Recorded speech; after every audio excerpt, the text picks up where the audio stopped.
just think about how you approached me with it. You said, I gotta talk to you. Of course, we have to see Dr. Laurel. We gotta see her separately. You were looking for me to go since you saw her last time by yourself. You called Nathan, and he told you that this week doesn't look good because there's so much shit going on as it is. Yeah, well, I connected Laurel and Nathan so that he could plan it for you, or he could schedule you. And then when I got that text from him today saying it would have to be next week, I guess, I said to you, can we talk about this, because it's twofold. One, I have to plan to go see her too, you know? So it does. Well, that's never going to conflict because whenever you... Well, it does because here's why it does. It's a marriage, she's a marriage counselor, and if I'm going to see her by myself only, it's completely pointless and redundant. Why? That's because she's not my counselor. The client is the marriage, right? So it does no good for me to be the only one that goes, if that's what it's going to turn out to be. And because I have been the last one to go several times by myself, I think I've seen her now 2 or 3 times. Have you really? By yourself? Yeah, probably maybe 2 times. And then I called her. So yeah, like 3 times if you count the phone, like a proper phone thing. And if I'm the only one that continues to do that, then it is redundant. You know what I mean? It's kind of pointless since the client is the marriage. It can't just be me. That's why I said it affects me. So you mean if you continue to do it and I don't do it, that's redundant? Because she's a marriage counselor. Is that what you're saying? The client is the marriage. You just said that if you keep doing it, it's redundant. Like there's no point in if there's no point in only one person going to a marriage counselor. Exactly. So you're already saying right there in that, you've written it off in your head that I won't do it. No. So then why would you say just you doing it is redundant? That's implying that only one person is going to see this lady. No, I'm explaining why it's redundant for only one person to see this lady. But I never talked about one person only seeing this lady. I know. Then why are we talking about it? Because why are we talking about that? I don't know. You seem to be. We're talking about it. I guess because you seem to be upset that I asked you if you were going to make this a priority. Because I know your schedule is busy, but if it... No, you didn't ask me if I was going to make this a priority. You said, is this a priority? Oh, okay. Sorry. Is this a priority? I'm not quite sure how those are different, but I'm sorry you see that one is... Well, they're very different things. Okay. I'm sorry that I said, don't get wound up. I'm not wound up. I'm absolutely not wound up at all. Okay. Am I yelling at you or calling you names or? No. I can hear your voice change. You know? Yeah. I have expressions and feelings, but I'm not upset or attacking you. I didn't say you were. I just said don't get wound up. That's all. I'm not wound up. Okay. Well, listen. All I'm saying is,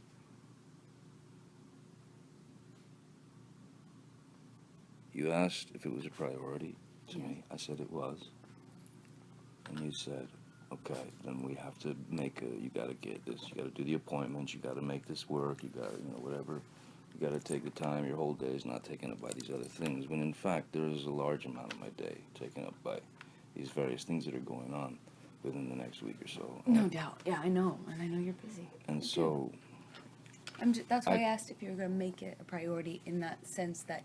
You didn't ask if I was going to make it a priority. You asked if it was a priority. Okay, to me. I guess what I'm saying is, in me saying if it is a priority, what I'm asking you or saying in that is, will you make this a priority in your day? By me saying, is it a priority? That's what I'm asking. So If it's a priority, Amber, I don't need to make it a priority. You- It is a priority, and I'm going to try and work out a time when I can go see the woman. Okay. It's difficult to pin down, and I can't give you a date this I very wasn't second. expecting a And date. that's what this is all about. No, it's not. That's how. That's what. You got That's, upset that I asked you this question, and I have been trying to understand why, because I'm just trying to understand. Remember, that's why we started talking. I said I feel like you're getting upset because maybe, oh yeah, you think I'm saying you fucked up. You know, I was trying to understand why you were upset by that question. That's all. I don't. What I was saying, that You whole were the one who thing. was upset. I not don't. me. I don't feel like it was. I don't feel like it's pre. Like. Well, I guess it is prejudgment, only in the sense that it exists within you already. It's not something that just happens, you know. I miss an appointment or something, and you go, well, of course he fucking did. That kind of deal, you know. It was expected, you know. Okay. So it's expected, Okay. I guess. Okay. So let's forget the prejudgment or whatever. It's just expected that, you know, if you just leave it to me, I won't get it done. Therefore, you feel you have to take it Did I into say your that? hands. No, but that's kind of what it is. I'm sorry you felt that way. I am. That sucks to feel. Well, just understand, if you want to know really if this is a priority for me, then why don't you just sit back and let me do what I do, and you see if I take care of it. If I don't take care of it, then you got your answer. I will absolutely do just that, because I don't have any other choice but to do just that. But that still doesn't mean I can't ask my husband if you're going to make something a priority that I have made myself and that you have promised to make, and that knowing you're busy and that you juggle a lot of things and your focus has to be on so many different things,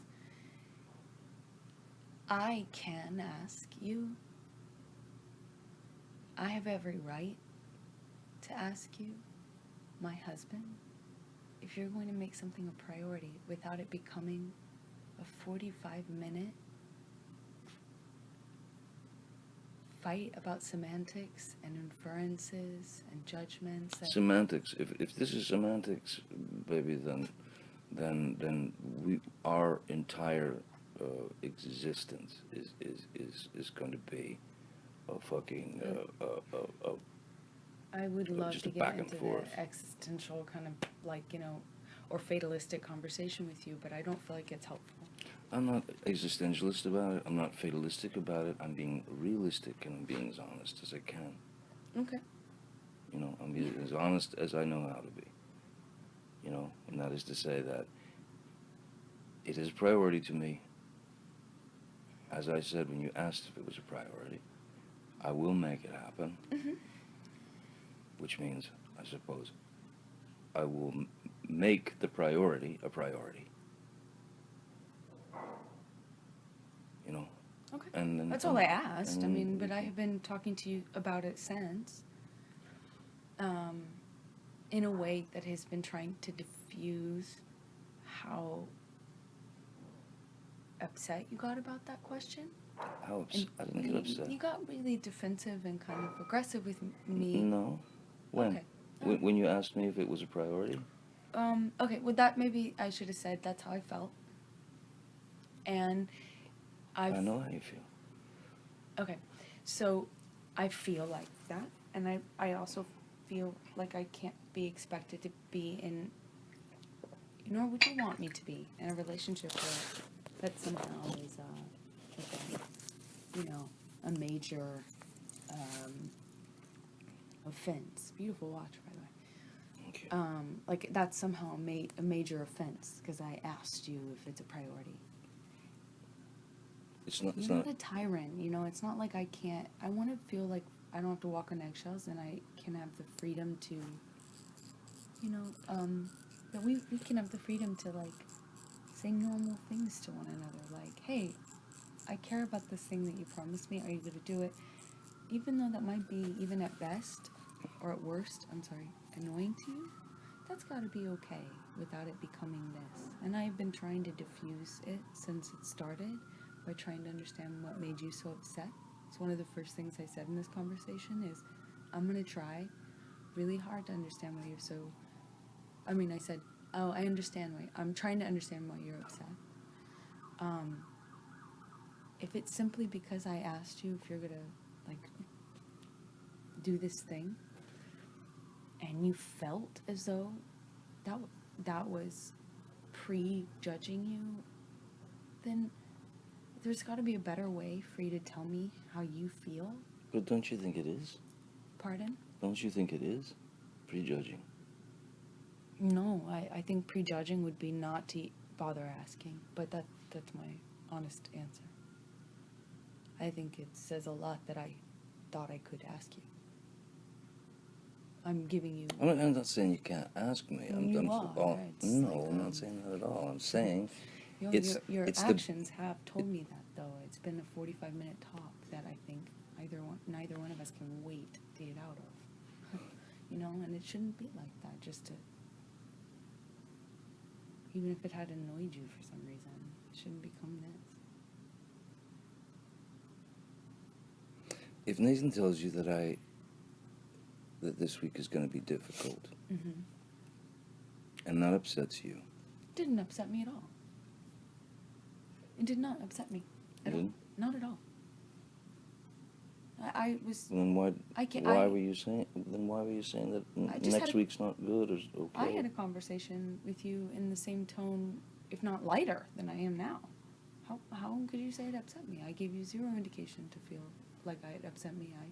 I said explicitly and implicitly both that I wasn't upset, that I was attempting to have a conversation with you because I understood you were busy and handling a lot of things. And you wanted to know when I could see the lady. I didn't say when. I was not expecting you to know your schedule at all, nor would I ever. Mike, that's why I said yes. I said to you, I got to look at the schedule. I got to look at. That's what you said, but I Yeah. certainly didn't ask you for a time or any sort of indication of when you would go. I asked if it was a priority. It was a broader question. Right, and not I a answered the specific- question. Okay, but you just said I was asking you for when you were going to go, and I'm clarifying that I did not. Okay. Because that's the foolish thing. That's part of why I asked you if it was a priority, is because I know you're dealing with a lot. I would never expect you to know your own schedule. Yeah, no, I don't. Oh, no. Oh, piddle. Oh, piddle. Piddles. I told you. I told. Okay. I'm sorry you felt judged by that question, but I wasn't. You No, were don't- very, very sensitive to me. I'm a very sensitive fucking person. I don't know what to say. But man. you've got really thin skin about maybe me thinking you're a fuck up. I didn't even have to say you were or that I thought that for you to feel that way. No, you and don't. I hope one day you can give me a little bit more credit, or maybe assume I have less of a problem, as you said. This is about me having a problem, not you. Even though I didn't say you had one. No, I think the only you should problem is probably- that there is a prejudgment. There doesn't exist. You just automatically. It's automatic. It's built in. Okay, well, You know, I'm you sorry think, that you think that I won't remember or I'll fuck it up or something like that. And that's I didn't say that you would fuck it up, but the irony here that you miss is that you're making that judgment on me. That's what I think is amazing that you miss every time, is the irony that you're so sensitive to judgment yourself or being told you fucked up when you then in the same sentence, as I pointed out earlier, will turn that around and make a judgment on someone else. okay. Well, Well, which is what you're doing when you say it's my problem, even though well, I don't- guess our feelings are based on experience. Mine are based on experience. Yours are based on experience. Mhm. So, did you talk to Nathan? No, I just had put him in email contact with Laurel. So you didn't talk to him after he said we can't. No, The dates aren't good. Or no, he said, no, I didn't. what did you do? Let me see. Yeah, no. No? Okay. Well, let me take care of it. I'll talk with Nathan. I'll talk with Dr. Laurel or whatever. I'll figure it out. Figure out when I can get there. I'll get there for sure. Okay. Okay? All right, that's all I'm saying.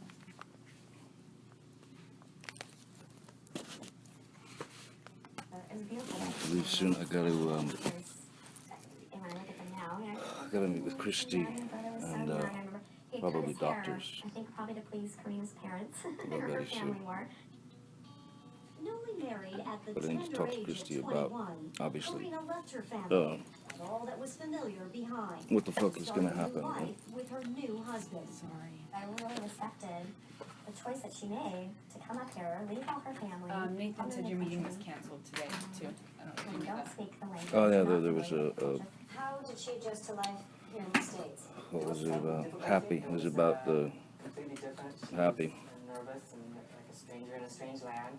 While going to school to learn English, the newlywed was completely dependent on her husband. And so he helped her a lot and kind of guided her at the beginning.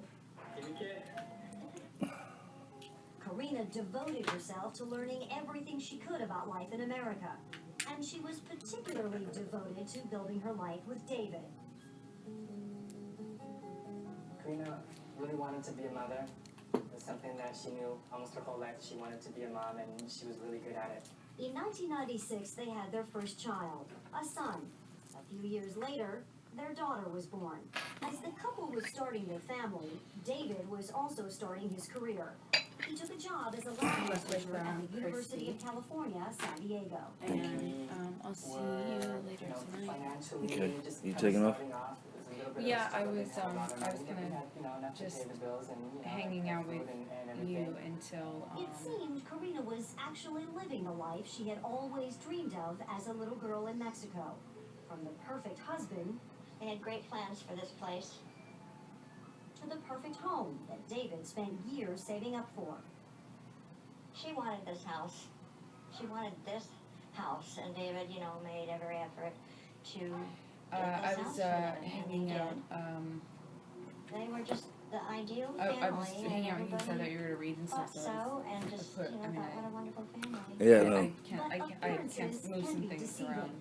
as revealed I'm in gonna see Karina's if I can letters just to her mother. do them now, because Sometimes I didn't don't know know you were why I married him. I'm not leaving right wrote this Karina. second, but I'm in despair.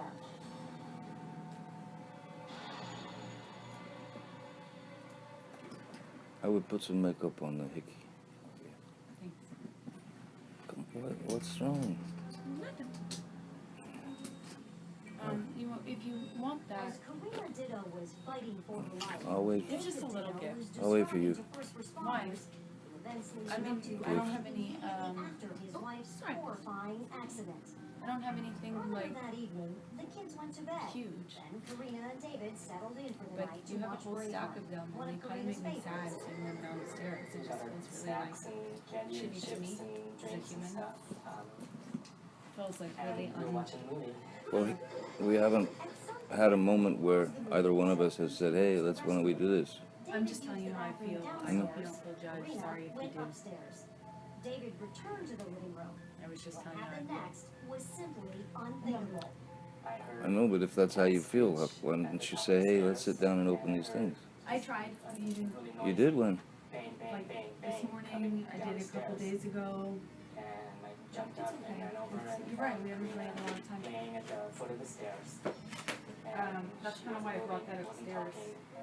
David says he grabbed Karina I mean, and that's pulled her kinda away from the stairs. why I, Kneeling by her side, he shook her. When she didn't respond, That's why I began CPR. brought that upstairs, because I thought we had a moment, we had a moment, you know? She was grabbing on I her, trying to thought pull we herself up, and I was would holding too. her up. It's just And then she just stopped moving. She just kind of collapsed and was got onto the laying there, road it wants to be on, I lifeless suppose. in I my don't know. arms, and I didn't know what to do. I'll open it. I laid her back I'll down, open it with you. and Open it with you I don't know later. if I started doing CPR again or not, but I realized that I just didn't know what was happening to her. And that is when David made that 911 call.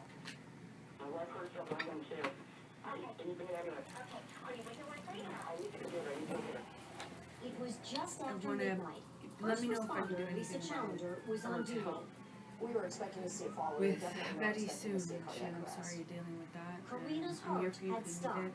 and she was covered in her own blood from a gash to the back of her head. The amount of blood surprised the experienced paramedic, but it was the location of Karina's body Trying. that immediately made her suspicious. The I'm gonna stairway was see if here, I can still do my and meeting. I the probably patient was over won't be here, able so to, you don't but, fall down the Why stairway do and it then now? bounce around the corner. Late. From the blood pattern around Karina because to these if you're leaving, scratches then on that David's was the face. only reason I He stayed. said that home. when he was doing Because CPR at we one were point, she had hanging come out, back so- too, and then he got the scratches on his face from that. Lisa felt the get it scene done. actually suggested Well, I there probably- had I don't been know if I an can. intense I have to struggle, email them. and that David's story didn't add up. She had so much blood on her face that if he had put his mouth over her mouth, he would have had her blood on his face. Given their concerns about David's behavior and the suspicious nature of the I don't want scene, to walk away first for saying responders something. called the Oh, police. no, I'm okay, But sorry. here at the house that night, David repeatedly told them Karina's injuries were the result of a fall down the stairs. So Thank you for police breakfast. allowed him to leave the scene to be at his wife's side at the hospital. What the cops didn't know at the time is that over the years, there had been problems in the Ditto's marriage. When you fought, would it get verbally abusive? There's only one time that I could recall, and it was, more than 10 years ago. Karina and I were arguing about something, and she was really upset, and she asked, I just want to know one thing. I want to know if I make you sick, or if I'm sickening to you. And I just said yes.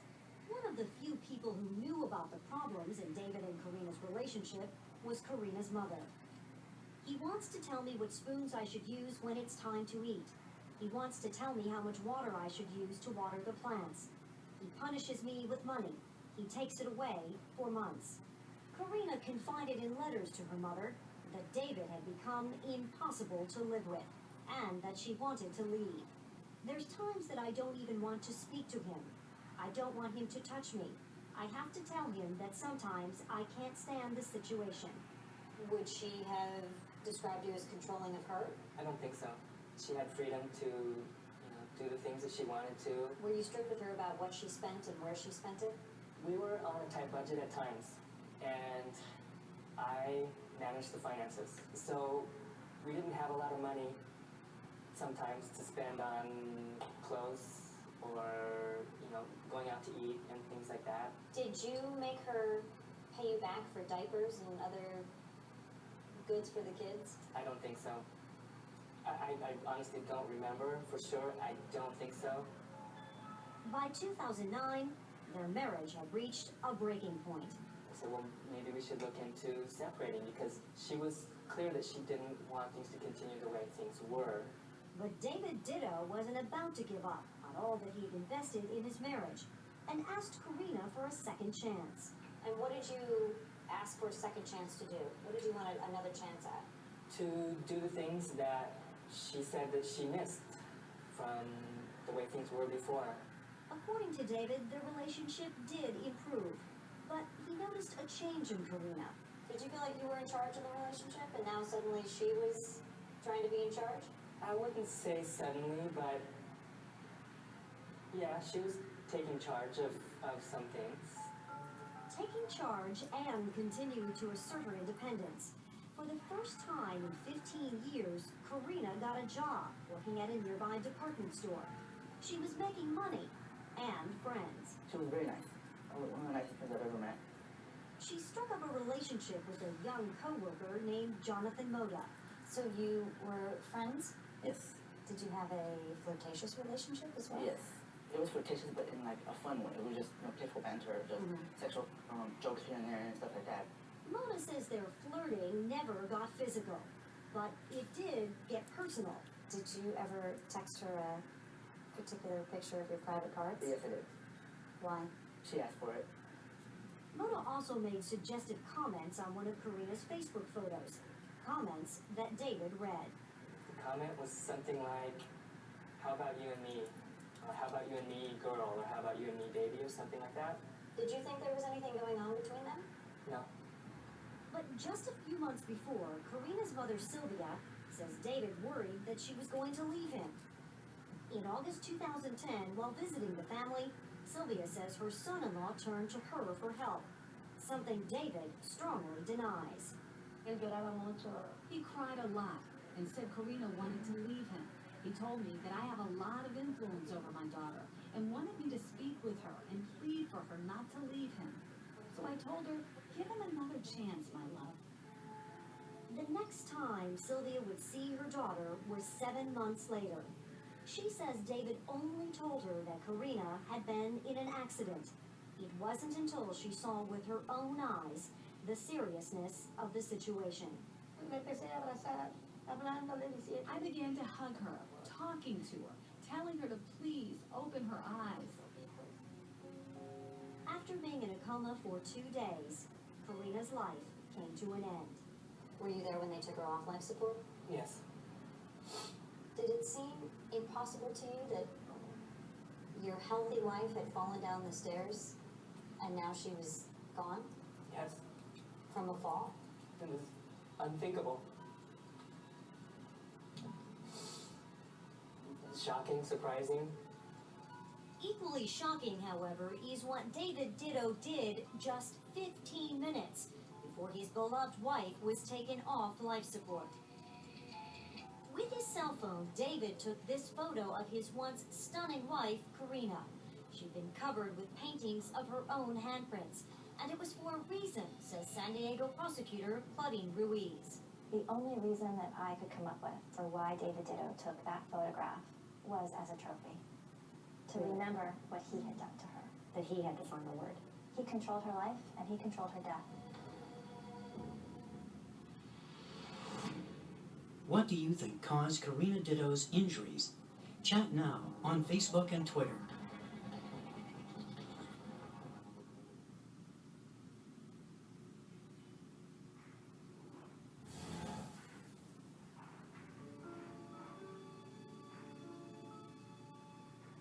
I know what happened that night, and I know that I didn't kill her. I know that she fell down the stairs, and she obviously hit her head and hurt her head. For veteran San Diego homicide detective J.C. Smith, Karina Ditto's brutally bruised body told a different story.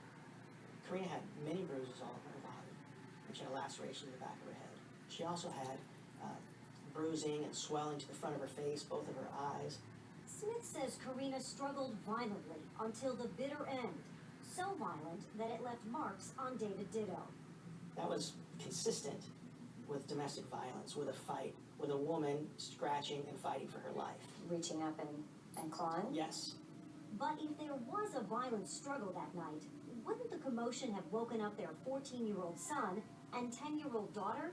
Both the children were upstairs sleeping. You would think that with all the noise of a struggle, with the paramedics coming, the firefighters responding with lights and siren, and all these men coming in with equipment to work on a victim, children never woke up. And David had access to narcotics, and we thought possibly he used the drugs on his kids. Did you give your children anything that night to make them sleep? No, absolutely not. And what do you think about that accusation? That's a pretty strong accusation because it clearly implies premeditation. It's baseless, like most of the insinuations and accusations. By now, detectives were having a tough time buying any part of Ditto's story. So these are the stairs inside the Ditto home. It shows 11 carpeted and padded stairs with tile floor at the bottom. I know that this photo obviously was taken a few months after the incident. Do you remember seeing any scuff marks along the side? The banister being pulled off, the railing having any sort of marks on it, any blood anywhere around here? Just a few days after the homicide, we inspected the walls and the railing and the floors and the carpeting. There was nothing. No blood on the carpet at all. The railing was fine, no damage, no problems at all. Investigators also say one of the most disturbing red flags was this large bruise found on Karina's thigh. I think David stomped on her and kicked her. And that right there really made me and the other detectives think that we're dealing with an assault and not a fall.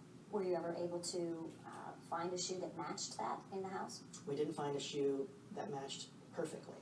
Detectives may have strongly suspected David Ditto was lying, but they needed more solid evidence. And they got it from the San Diego County Medical Examiner, Dr. Otha Mena, who says Karina Ditto did not accidentally fall down the stairs. Instead, Dr. Mena says she was beaten and strangled. There were too many injuries to be explained by what we were told happened. Therefore, I have to find what it was the reason her heart stopped. And in my opinion, it's because she was asphyxiated either by strangulation or by smothering, while also being beaten. 3 days later, David was arrested. Visibly shaken at his arraignment, David Ditto went from a grieving husband to a man charged with his wife's murder.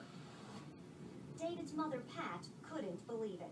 When the judge stated that the medical examiner had said blunt force trauma and strangulation, we hadn't dreamed of that at all. Before March 12, 2011, there was no known history of abuse. No physical abuse, that is. In Karina Ditto's life, it was more about power and control. It wasn't until she started to break free from that relationship that he lost control. San Diego County Prosecutor Claudine Ruiz. But he was not the type of abuser who would lose his temper and beat his wife. He was a cold, calculating man, and he made the decision to kill her. When you hear these words, violent, controlling, Well, there was jealous. no violence. There was no violence. These are not words that you associate with yourself. Absolutely not. Even the one person who knew Karina best had her doubts. Karina's mother, Sylvia, believed David's story at first, until she returned here to La Paz and began to think about all those letters from Karina and all those bruises on her daughter's body. Eventually, and somewhat reluctantly, Sylvia had a change of heart about her son-in-law. Why did he have the heart to cause a person so much harm? He could have returned her to me or divorced her, but not kill her. Those letters may have suggested motive, but detectives believe it is the physical evidence that proves murder. She had blood in her hair that had coagulated, and then the blood around her had already began to dry. So it's to mean that she had been down for a while. David had time to think about what he was going to do, if he needed to straighten up the house before the paramedics came, because he knew he was going to be under scrutiny. And just like first responder Lisa Challenger, detectives were equally troubled by inconsistencies at the scene. It's not consistent with the fall down the stairs, but all the blood, everything is 3-4 feet away from the bottom of the staircase. Here's the most unexplainable element of that story to me. Okay, When you look at the pictures, at the bottom of the stairs, yeah, there is no blood. that's wrong. David's defense attorney, Keith Ruttman, argues it's absolutely plausible that Karina's head landed exactly where David says it did. You're saying this is where she landed, and there is a blood splotch there. Correct. And it depends upon how much blood you're looking at. Remember, if David is kneeling next to her, his pants had blood on them, that could have absorbed some of the blood. No one saw her fall, so you can't say how she fell down the stairs. But every single one of the people that treated her and dealt with her, every single one of them said, Right. these injuries are inconsistent with a fall. And every day you hear of medical events that no one has ever heard of before. So you believe that every one of those people was wrong? Yes, Every one of those people. yes, And you then believe this was just a freak accident? yes. But no one other than David knows for sure what really happened that night. Did you strangle her? No. He fooled people. People don't want to believe that there is that side, that dark side. It's not me. It's not true.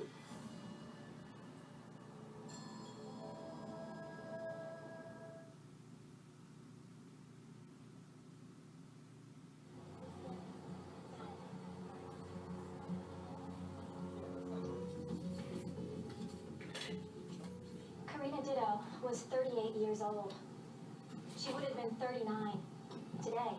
As David Ditto's murder trial begins, prosecutor Claudine Ruiz wants the jury to focus in on the horrifying details of her version of this case. She scratched at him with both hands, but he pinned her arms back, and he restrained her with his body. Then he slammed the back of her head, and her head started bleeding. Ruiz marches witness after witness to the stand. I do.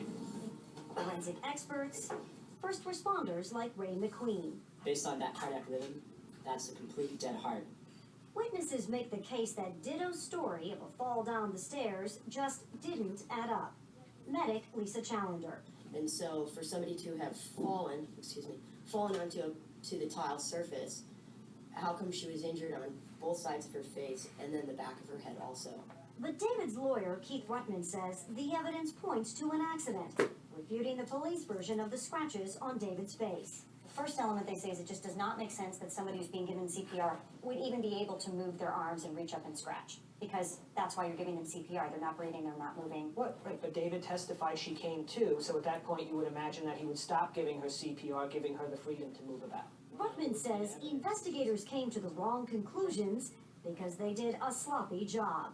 If you're conducting a criminal investigation into a murder of your wife by a husband while his kids are upstairs sleeping, you have to do it right.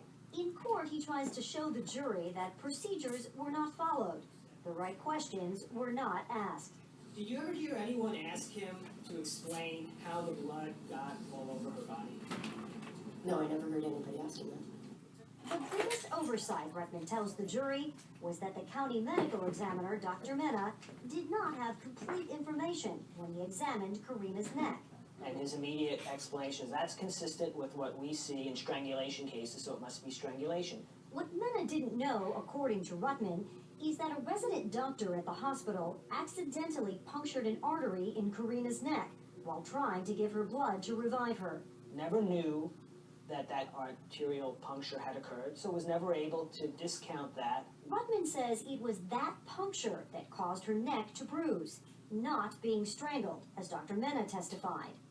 The puncture was discovered by Ruttman's star witness, renowned medical examiner Michael Baden. He reviewed the autopsy report and he reviewed all the medical records from the hospital, and he was the one who first noticed that there was a potential contributing source of blood from the arterial puncture. How does he believe Karina died? Well, his testimony was actually to be technically correct about it, was that her injuries were consistent with the fall down the stairs. But Dr. Mena says he was aware of the puncture.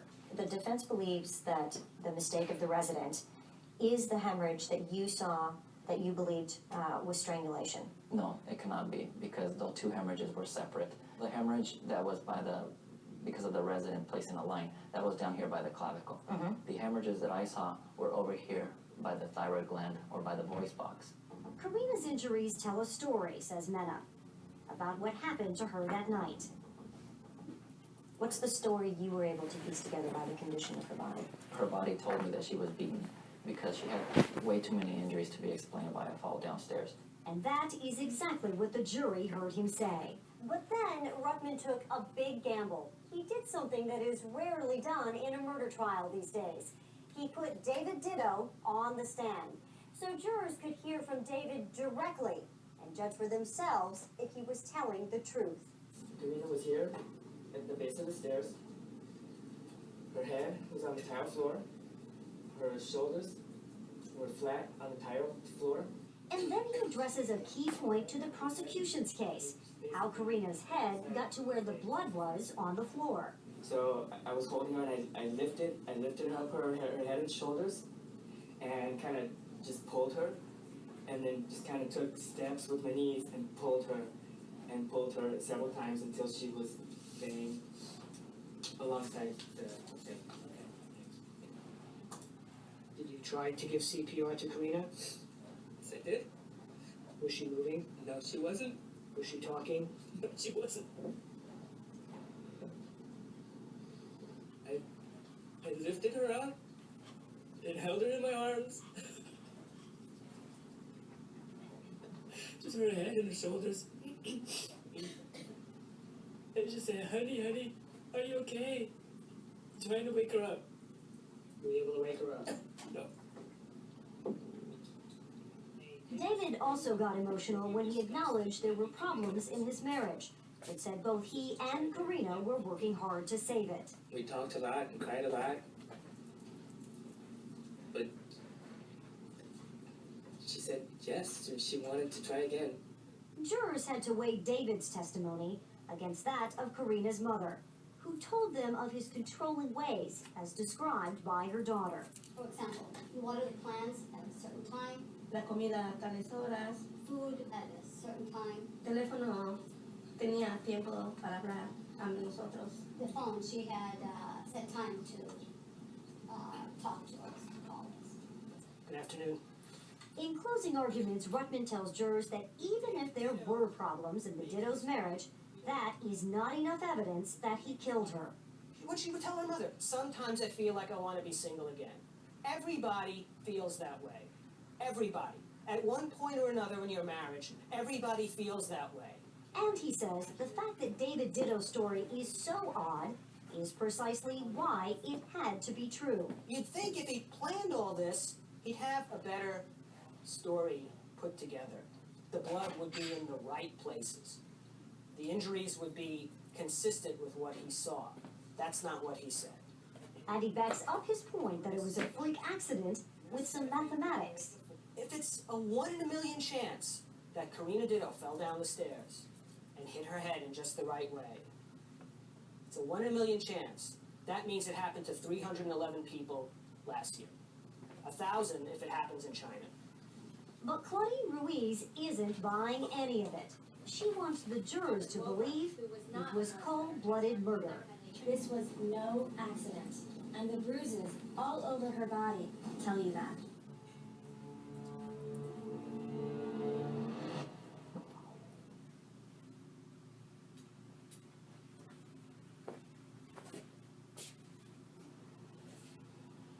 After 4 weeks of testimony, the case against David Ditto was now in the hands of the jury. His attorney, Keith Ruffman, was feeling optimistic. I was confident that we presented the best case that existed and that they had left too many unanswered questions for 12 people to conclude that David just upped and murdered his wife in the middle of the night with his kids upstairs. Unlike Ruffman, David's sister Maggie was not as optimistic. After our attorney's closing argument, that's when I felt worried. Our closing argument just was not, it didn't drive the points home. It took only 1 day for the jury to reach a verdict, and that made David's mother, Pat, very nervous. I felt that because they came to a decision so quickly, they did not consider all of the evidence. We, the jury, in the above entitled cause, find the defendant, David Patrick Ditto, guilty of the crime of murder. Guilty of first-degree murder. The verdict stunned everyone who believed David was innocent. I never dreamed that they would find him guilty of first-degree murder. I mean, that was over the top. I was shocked.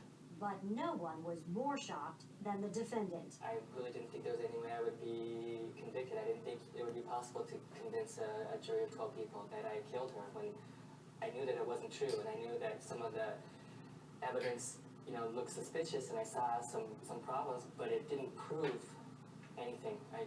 It didn't prove that I hurt Karina in any way. Was there a particular piece of evidence or someone's testimony that came to the forefront right away? For me, it was the medical examiner's evidence. We sat down with 3 of the jurors. Francine $20 found that Karina's injuries told an undeniable story. Want me to wake you up if you're asleep? Of her, just seeing that because that was so objective and, Yeah, I'm gonna leave and in a minute. convincing for me. Juror Christine Ellis. I wasn't gonna wait, All I the was just testimony saying. about the relationship, everything. I was trying to go on the actual physical Okay. evidence that they brought forward, and it just didn't seem that they could possibly be from a fall downstairs. I lifted her up, Are you gonna be gone late held her in tonight? my arms. Nor was juror Patricia Well convinced by Ditto's story. I found his testimony disingenuous, and it seemed very disconnected from the context of the situation. I was troubled by that. Sad to think that someone went through that kind of pain at the end of their life, Do you believe justice was served? I do. Prosecutor Claudine Ruiz says the last chapter of Karina Ditto's life may have ended very differently if not for the first people who stood up for her. The patient's head was right here. The paramedics were really the unsung heroes in this case because they arrived on the scene knowing nothing. When they walked in, they immediately knew something was wrong. Is it possible then he could have gotten away with murder and called it an accident? He very well could have. I saw my role in this call as providing care for Karina Ditto. Every person that was involved in this had a part to it. I know that we were the first people to draw attention to it. This is a tragic case. 9 months after David Ditto was found guilty of first-degree murder, It's tragic for the victim. I'm gonna go like this. It's tragic I'm okay. for the children. Judge Kenneth So sentenced him to 25 years to life. Now 45, David Ditto will most likely spend the rest of his days in prison. When the case against David finally came to an end, Sylvia was back home in La Paz, Mexico, where it all began for David and her daughter. I felt guilty. Even today, I still feel guilty. Because had I told her to pack her things and leave him, this wouldn't have happened. As Sylvia looks through a photo album full of memories, she hopes and prays she won't lose touch with the grandchildren she loves dearly, but has not seen since the trial. It's very difficult when I speak to them on the phone. I can't control myself when hearing their pretty voice. They are not alone. They have a lot of family here, and we love them. The children are now living with David's sister, Maggie, and her family. You still have photos of David and Karina in your salon and all over your house. How do you feel about David Ditto today? I only see him as a son who left. A son who made us feel good at one time. A son who behaved badly. But I have him in my heart. I don't hate him. I forgive him. You sure you don't need your meds? You need them? Thank you. Okay. You want me to tuck you in? Okay. I'm not gonna fall asleep for long. Okay. For sure. I'll see you later. Where you going? If you were on the jury, what would you think of David Ditto's emotional testimony? Chat now on Facebook and Twitter. Well, Bullshit, his testimony.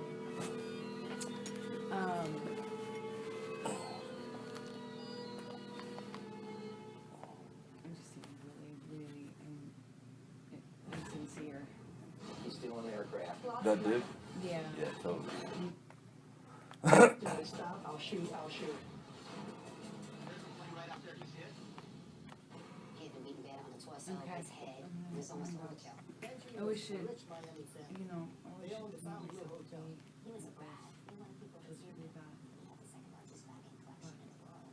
And he had something else. Well, I know. But no, I love you. Found girlfriends. I love you too. The oldest voting in the world. Money and sex. Who killed Benji Novak? 48 hours Saturday. On television, online, on the go, and now on iPad, CBS News. You want to take another night or two?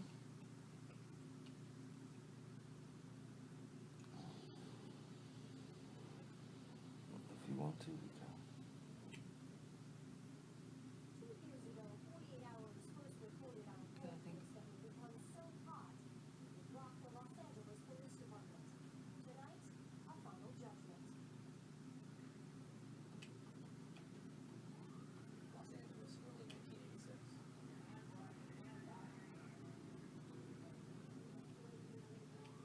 And the girl cried to him.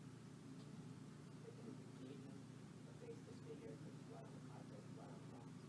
I wish that. The victim had been shot 3 times at close range.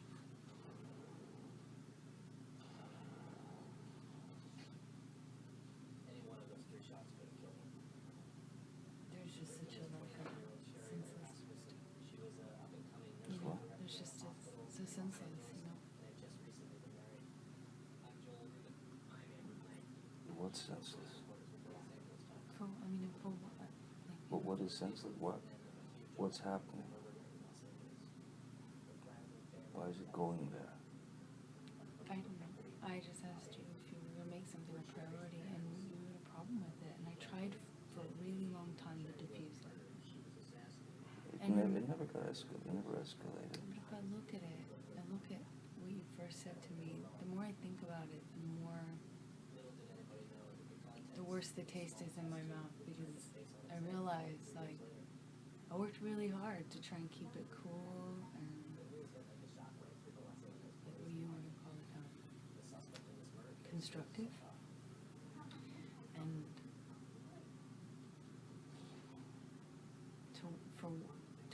for what? What end? After.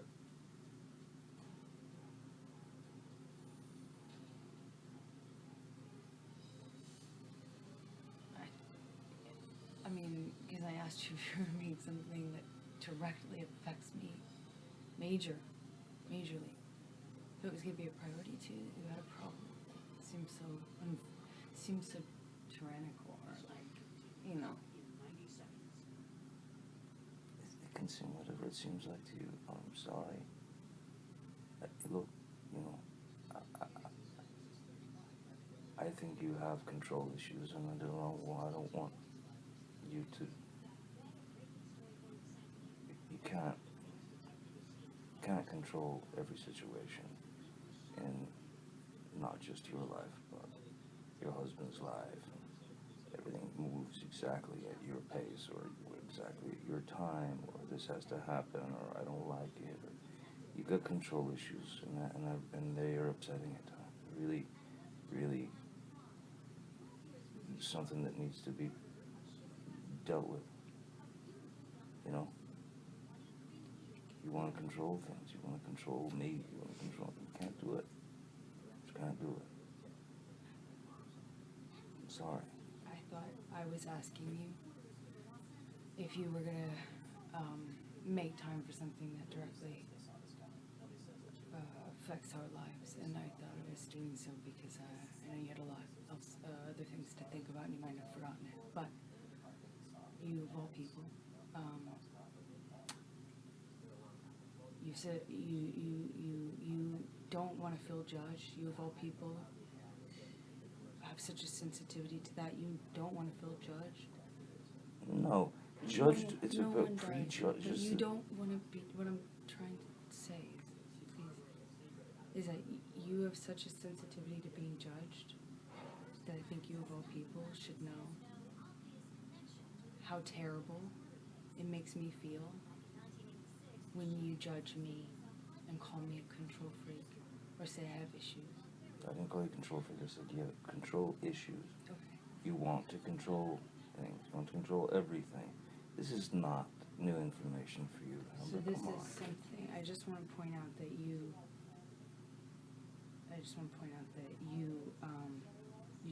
have a real problem with being called names or being judged. So you, of all people, should know how terrible it makes me feel how you're doing that to me right now. Talk to anyone, Amber. Come on. I speak to a lot of people. You're the only one telling me that I have control issues right now, and that you're the person I'm speaking to now. That's why I'm telling you how what you're saying makes me feel. Other people aren't helping you. I'm right sorry. now. I'm sorry that it makes you feel. You don't like being judged, and you're asking me not to judge you. I mean, with the thinnest skin, most sensitivity of anybody I've ever met in my whole life. And yet, you sit here and hurl judgments towards me about my issues because I asked you if you were going to make this a priority. You have control issues, Amber. Again, you're just repeating the thing that I'm telling you But is you making didn't me... know that. You are aware of Again, you're repeating the thing that I'm telling you is making me feel bad. So you repeating it? It's not news to you. You know, don't pretend like this has never come up in your life You're just reiterating the thing that I'm telling. I'm not arguing with you, am I? I'm telling you what you're saying to me is bad. It makes me feel bad, and you of all people. Okay, what you're saying to me feels bad. What, by telling you that you're hurting me? No doubt. Earlier. That's all I'm telling. All I asked you is if you're going to make it a priority, and that is giving you full license to sit here and hurl insults at me. You didn't ask me if I was going to make it a priority. I did. You asked me if it was a priority. Yes, that's asking you if you're going to make it. To me. That's No, exactly. not if you're going to make it one. How are they different? Exactly. If you have a priority, you have a priority. If you have a priority, you don't have to make it a priority. Because it's a priority already. Do you understand what I'm saying? That's the department, the redundancy department. Thank you so much for clarifying. It's like it's what you asked, isn't it? Okay, yeah, thank you. Now that really clears it up. Okay. Well, I'm sorry to upset you by saying that, you know, that you have a control issue, but you do, and it really fucks with me at times, and I don't want you. You know, I most of the time go along with your thing just so that nobody's hassled and there's no weirdness. But you know, sometimes I just can't. I can't do every single thing you want me to do at the exact time you want me to do it. You know, and let you know when it's done. And I just can't. It's just exhausting, Amber. So I'm really sorry I put you through that. I didn't realize that's what I was doing today by asking you if it was a priority. No, it's just not But, just still today. really sorry. It's what you do sometimes. Okay, well, I'm sorry that you go through that. I must feel really terrible. I'm gonna leave now because it feels really, it feels really terrible. It feels really terrible to talk to you recently, a lot, and I don't think I deserved it today. I don't think I did anything wrong, but I'm still sorry, and I'm gonna leave now, and I think it would be best if I just had some space, and I'll let you have your own space too. But I feel really terrible talking to you like that. Shouldn't be. And if you have anger issues about me and that have accrued over the years that are coming out, sorry. But I don't think I deserve this. And you insulting me when I'm telling you repeatedly, it hurts me what you're saying. And then that you feel the impulse to just repeat it over and over. It's really sad. Shows me who you are. And you don't like being judged, and you're very sensitive to it. So you, of all people, should know how terrible you made me feel today. I'm sorry. Me too.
he's a. You ever have any dinner meetings? No, not really. Gabapentin is Neurontin, yo. Or is that the same as? I'm sorry? I always get gabapentin mixed up, thinking that that's propranolol. But I don't know.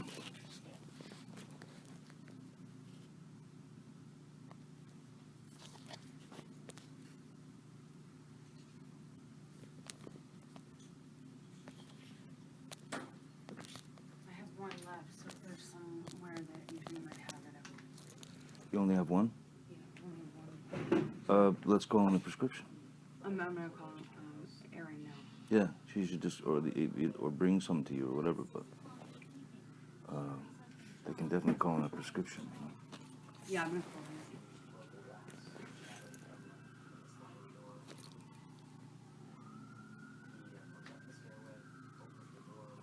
Can I have this Neurontin? Yes, absolutely. Let me know when it's cool to come home. I mean, when it's cool for me to come home. When I'm gone, you mean? Yeah. Oh, I'll be leaving in like 15, 20 minutes. Okay. You don't have to leave on my account, because I can get out of here earlier. Earlier? No, it's okay. I'll get some air. I'm gonna hang out with Io and get some air. Okay, well, I'll be gone in half hour, no later. Okay. I'm sorry that it. Me too. I'm sorry for you to come home like this. I'm sorry. Hmm? I'm sorry For what? that I asked you to come home and it didn't work. You know, I feel really sad that this is happening. I do too. I do too.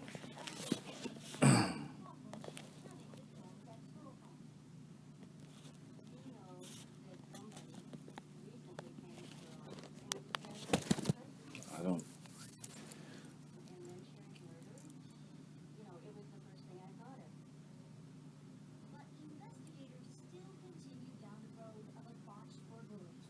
I didn't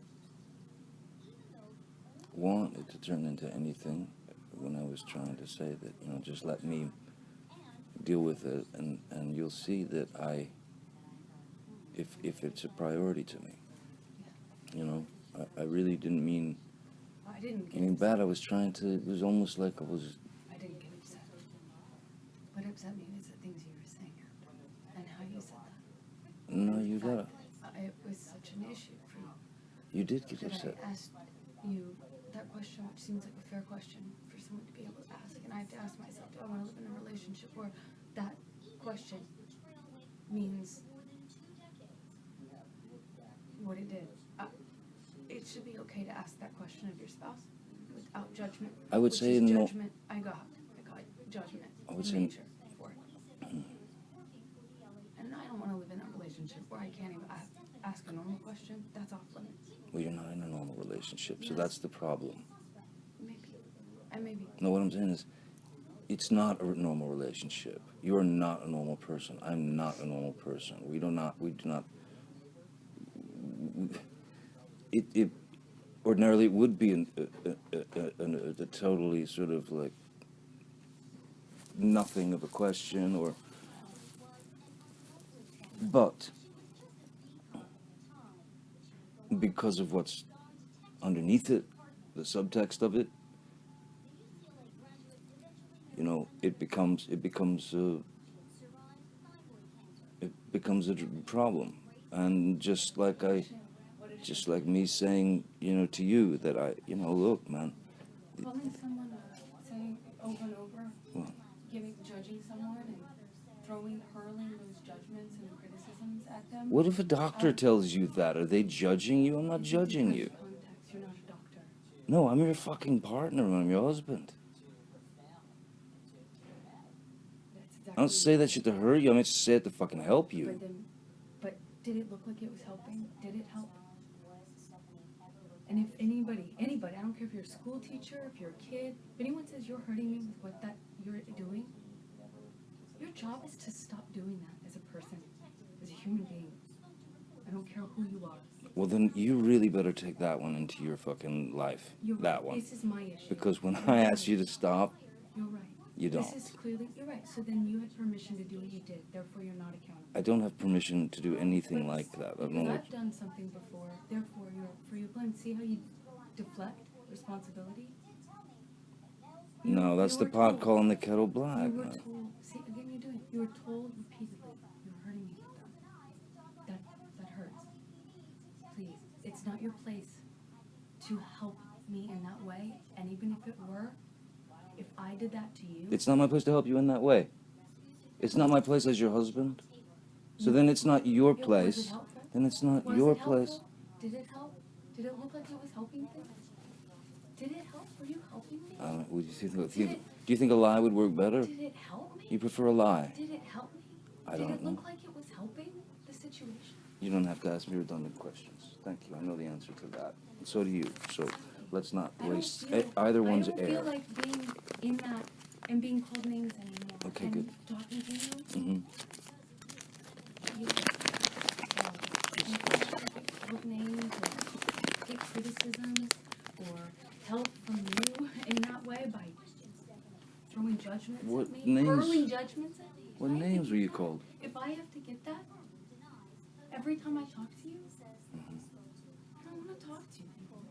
You're losing me, Johnny. Mm-hmm. If it's not done already, you're losing me. Really losing me. Mm-hmm. You're killing my love for you. And I have to, at this point, with how much you hurt me, and I'm telling you you're hurting me, and you feel it necessary for you, because you're so right and clear in your judgments, and you're so helpful in your criticism, that you need to repeat it over and over again, knowing it's hurting someone. I didn't use it as a weapon. Replay it. Okay, then ask somebody. I hope you have all that on tape, because you should really play I that. do have. Please play it for someone, and you ask them if that was the right thing to do. I will. But no, it doesn't matter anymore, because if you don't know that, if you don't know right from wrong, if you don't know that that was not okay, or that it just simply is a problem, that's when you feel like necessary to do that.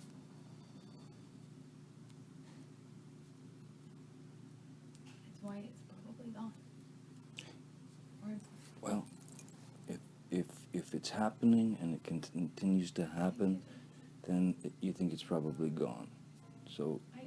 I'm just saying, you're losing me. And if Well, you isn't- continue to behave this way, You lost me. I came back. Well, I do. You lost me Then why are you here? Why did you come back? because I love you. That's not having. And you can't just arbitrarily change the rules to suit your mood, by the way. Then I lost you. If you want to word it that way, okay, fine. Let's call it goodbye. Are you kidding? You did. I lost you. If that's what you want to call it, fine. Okay. I don't care who wins. I don't care. Well, nobody I don't- wins. I don't care who lost who. I don't. You can be right. You can be the one that like I lost. Okay, that's fine with me. That's fine. All right. Okay. I would love if you would just give me this for a few days and You got it. figure out my. It will take me a while. Rock and Josh are looking for a place, and I might go in with them on something, Mm-hmm. But that might take a minute, and if it's okay. Okay. Let's separate and what's that?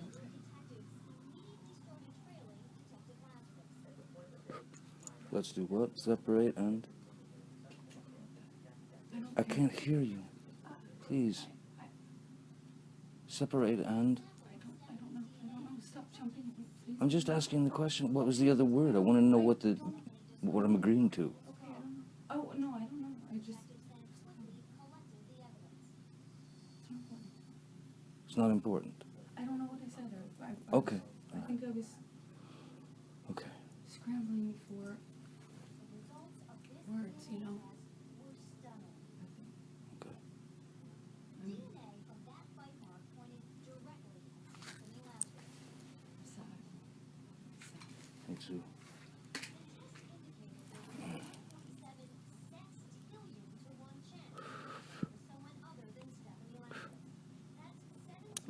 space. We don't have to do anything officially, or we can. I don't really care. Whatever you need, whatever you need. And I'm sorry if this comes at this time with your mom. I really, truly don't know if it's about that, and if you need something else from me, if that's what really, why it's been so terrible, why you've been so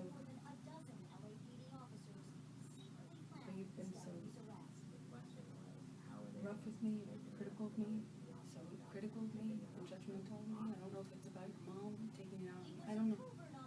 If it is that, wish you would tell me in some way, so I knew to just pace, you know. But if it really isn't about your mom at all. I'm sorry that you're miserable, and I'm sorry that I make you miserable. I really am. Me too. I really am. I never expected this from you. I feel really shocked that it's become this.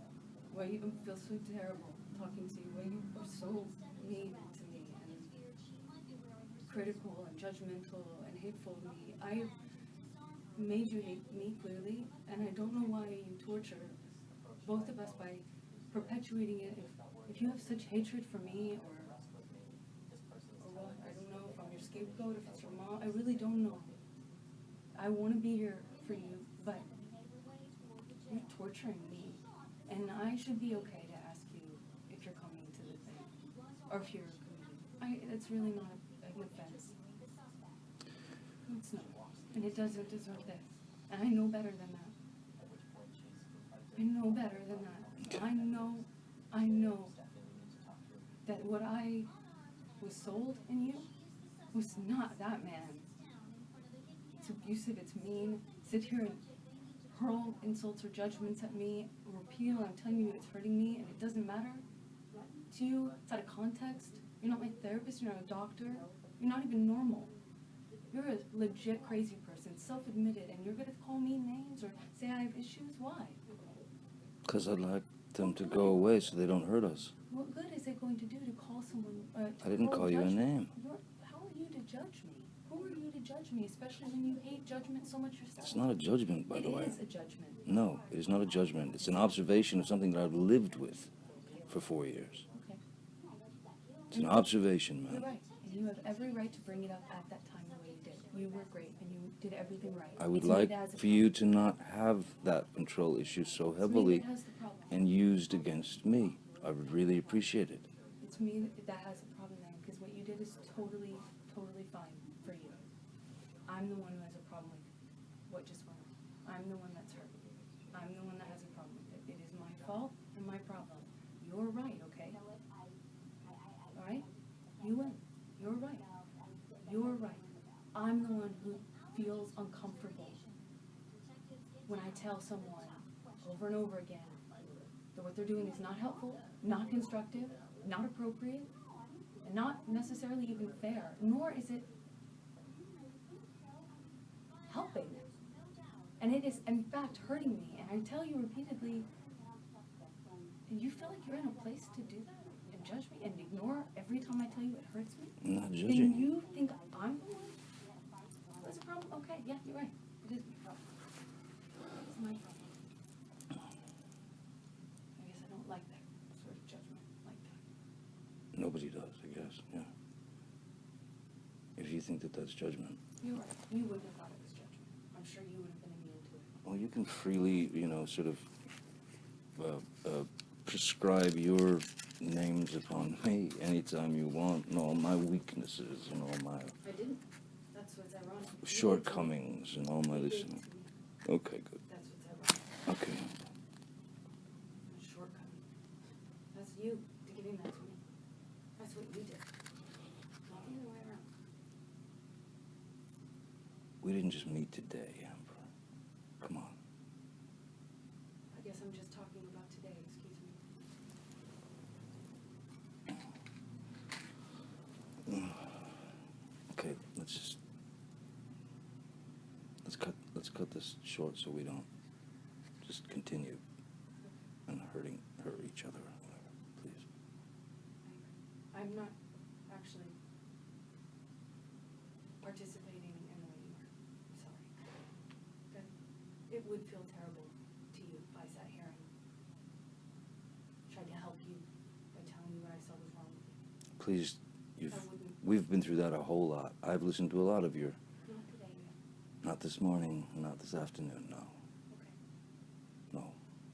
But I've certainly accumulated a lot. So there you're justified in doing what you did. For sure. Well, I'm only talking about today, because I can only mean what I say when I say I'm gonna try and change X, Y, and Z thing, or work on blah, blah, blah, and I can only do those things. And since I have been doing those things,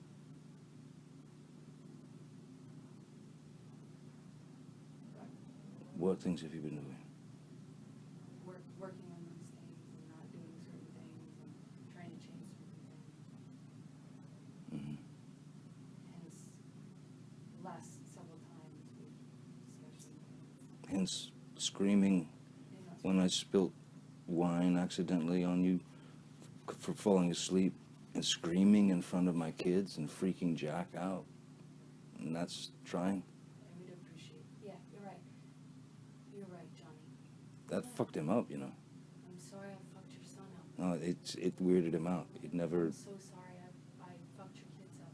You didn't fuck my kids up, but I'm it so was pretty sorry. fucking. It was pretty fucking weird for him, you know. Because I jumped up and screamed because I had wine. No, it's amazing. Yeah. You're right. I'm surprised he's so. Send me the bill for the counseling. I'm sure that's terrifying. I don't need your No, you're right. Your poor kid. your clever Use them against me again. comebacks. It's so No, you think you're weak. controlling yourself. Your character. You think you're controlling your yourself. character has become so clear, especially when you use them. It's embarrassing for you. I'm gonna walk away now because you're actually making me see you even worse. And believing me, I'm not gonna be calling you at 3 o'clock in the morning after having an Ambien and think, oh, I'm gonna just fucking forgive and move on. Trust me, it is gross how you're using your kids. I've done nothing but be there for them in a good way. And if you take that for granted, fine. Fine.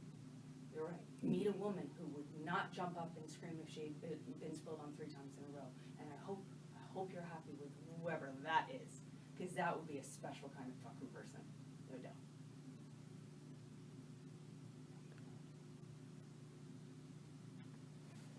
Sorry, it had to end this way. Really.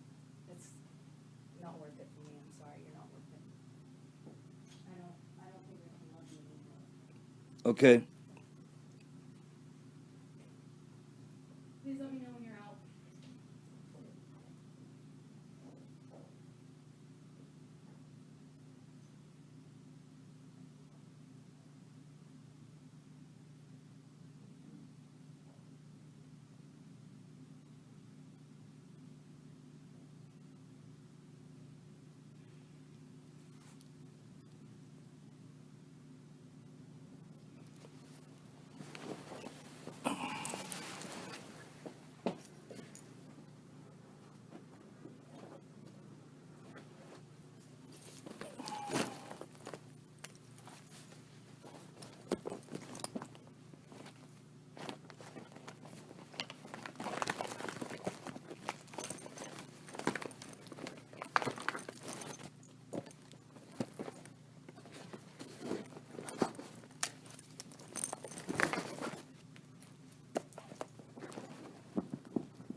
Just tell me, is it about your mom? Is it something I'm missing that I should know? No. I don't know. It's about, I don't know. It's not that. It's not something I'm missing. Like, I should be more understanding as a human, I mean, as a wife, that you're going through that. Are you going through something right now? Is that it? Or is that not at all it? Because I don't know if I'm being shitty and not being, and just taking it.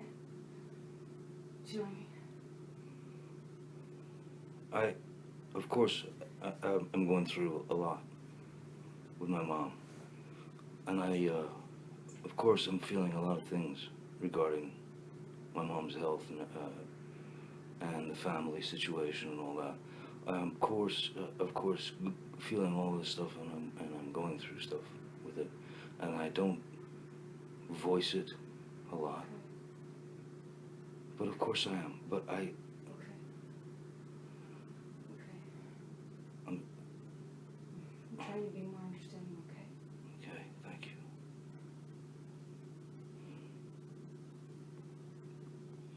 Thank you.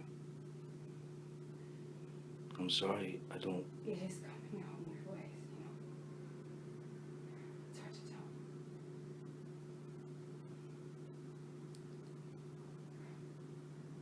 I'm not using that as my excuse for what we spoke about earlier. That's not what I'm saying. I'm saying that is all flowing through my veins every day. Okay. At every moment. So, okay. if it affects the way that I'm dealing with you and it's uncomfortable, you know, I'm sorry. I just need to know that that's a factor at all, if it is, because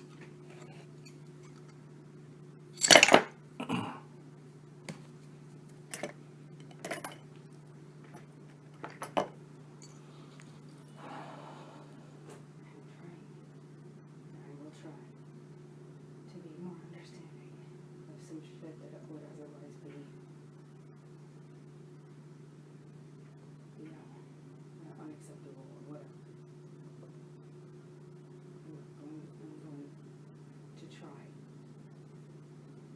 You can, of course, do what you want. But I will feel really guilty if I'm not there for you when you need me and you just don't know how to say that is a part of this. I didn't know. I don't know. If I were you, I'd probably be freaking out too, but, you know, if I did weird things that made you feel less than loved all the time, every time we spoke, I was impatient and tyrannical and judgmental of you, I would, every single time, you would go crazy at some point too. Mm-hmm.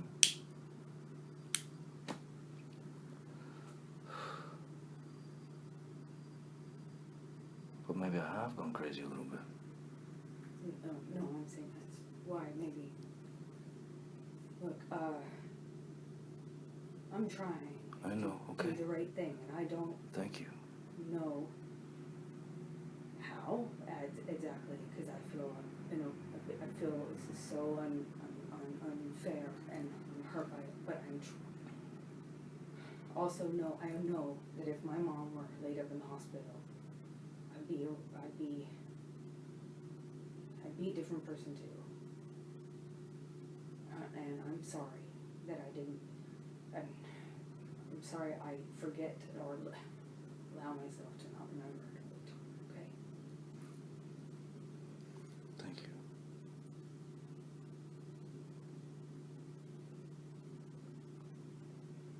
I'm sorry for saying things that hurt you. I'm sorry for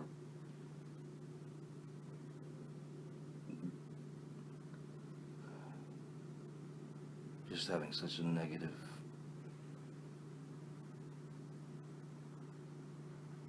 adding a negative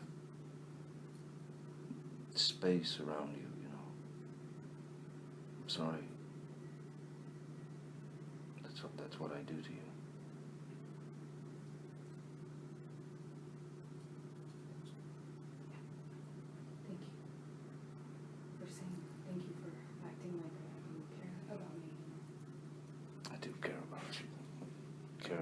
very much, and you know that. And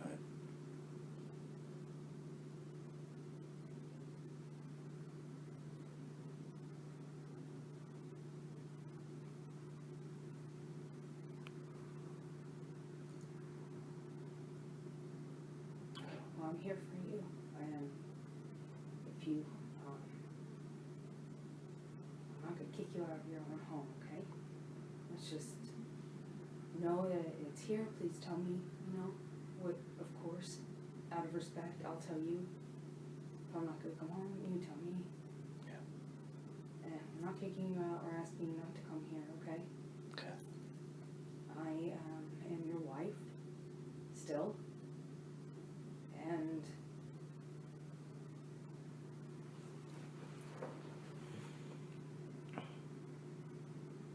I'm here for you if you need me. While your mom is going through these things and you're going through these things, I will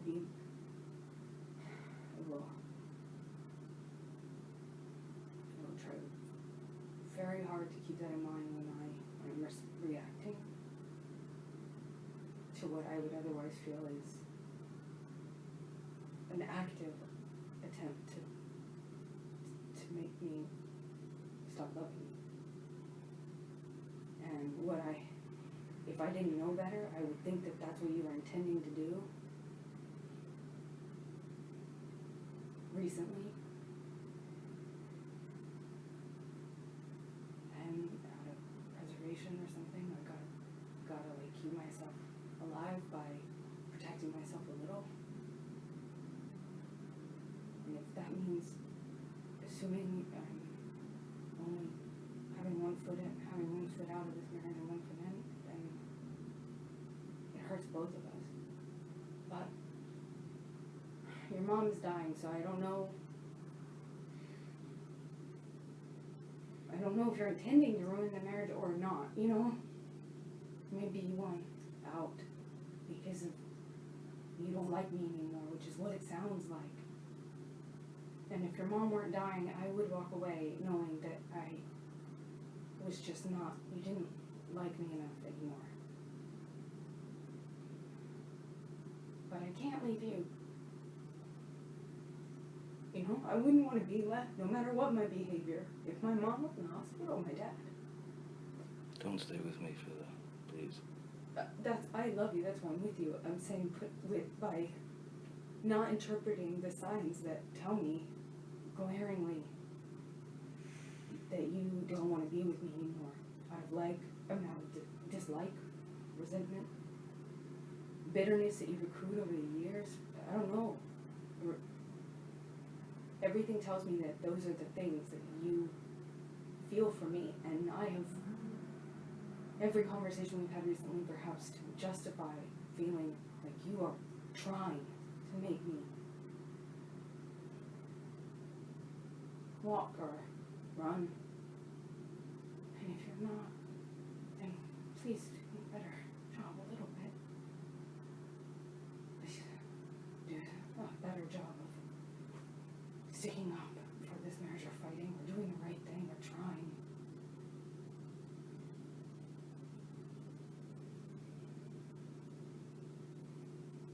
Because that's pushing me away real fast, real hard.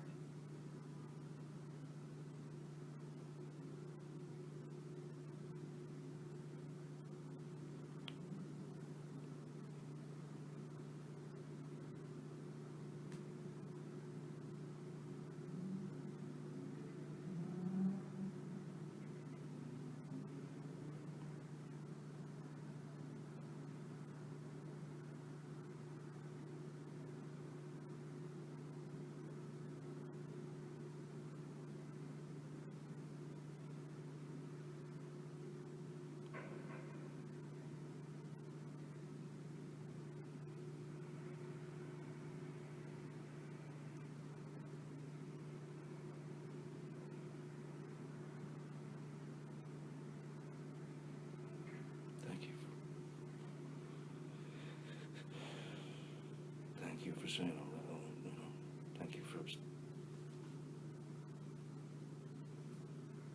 your kindness. I'm sorry I didn't fuck you up. I'm sorry.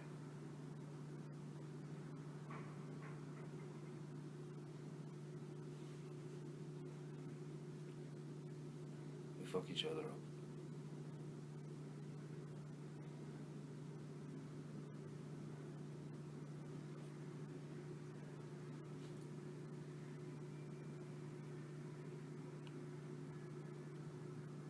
You want something to drink?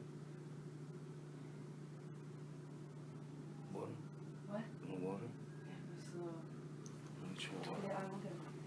Just a little dizzy. Sure, sit down here. Just, please get in a chair, on the couch, whatever. Here.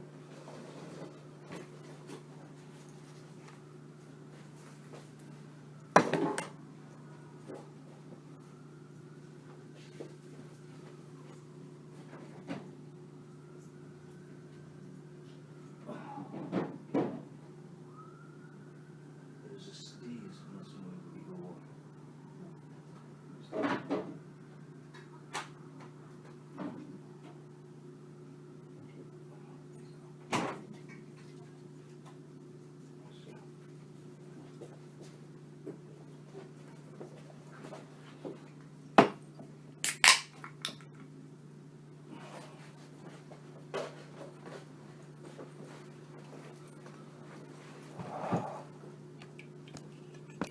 Let me just get in my PRNs in my bathroom. I think I have like a propanolol or. You think you got one? I thought you said you had one. I just took my last one 30 minutes ago and it ain't doing shit. So